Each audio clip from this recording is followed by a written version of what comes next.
আঙ্গুলের ভিতরে কি হইলো পাইলাম না বিশ্রায়। শুভ সকাল সবাইকে, শুভ সকাল, আসসালামু আলাইকুম। আমার কাছে যাওয়ার সময় এটার ভিতরে মোবাইলটাই আর চার্জারটা আর এই যে ভাতের বাড়ি, এই নিয়ে আমার জীবন চলা।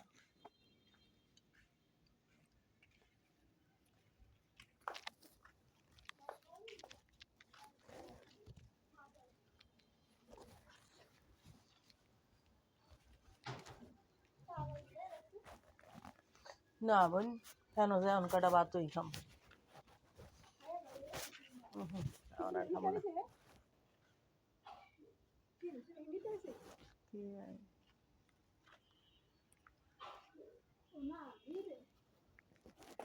ওই দুদিন একটু আগে আগে একটু গেছি না অনেক লিগে আগে আগে মাঝে যেমন সময় যায় না।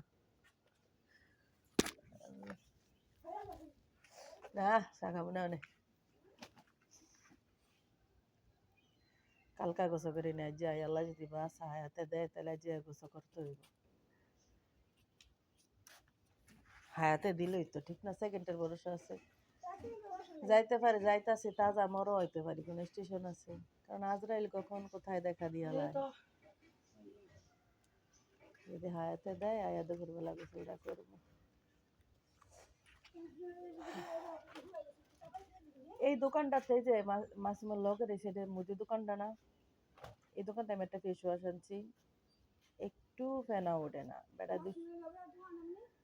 মাসুমের ভাইয়ের লগের এই সেটের দোকানটা, যেটি আমার লগের দোকানটা,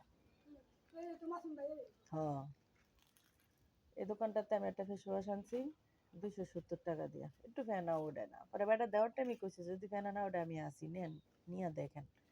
মনে করেন আমি একবার দিয়ে দিই যে ফেনা ওঠে না, আমার কথা মানুষের জিনিস নষ্ট করে লাভ আছে, লইয়া যাই। পরে লইয়া গেছি, বোন বেটা আমার ফেস ওয়াশটাই দিচ্ছে। এর পরের দিন যান কালকে ফেস ওয়াশ নিয়ে না, আরেকটা আমার দরকার আজকে দিছে, কালকে আচ্ছা আইলাম। তখন এইটা হচ্ছে 200 টাকা, আমি তো 70 টাকা হয়, আমার টাকাটা দিয়ে দিবি না নগদ? একটু ঘুরে আইয়েন। গেলাম, ঘুরে আইয়া তো আমার কামের মানুষ, আমি কি ঘুরে আবার যেতে পারি? পরশু দিন বিকালবেলা গেছি মতো কি আমি না মনে আছি কচি না একটু পরে আইতেন। পরে আমি কই আমি কি আপনার কাছে টাকা লাগাইছি? আমি তো আপনার কচকচা 500 টাকা নোট দিয়ে আনিছি। আজকে আজকে যদি টাকাটা দেয়, আজকে দুপুরবেলা আওয়ার টাইম যদি দোকান খোলা ভাই কমো ভাই, কানে দোষী আমি করে তোলা যত বছর থাকি আপনার দোকান থেকে আর কিছুই নেব না।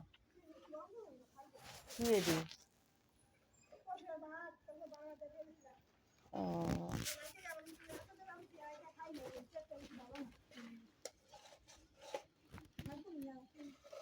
ঠান্ডার ভিতরে থাকতে হতে পারে।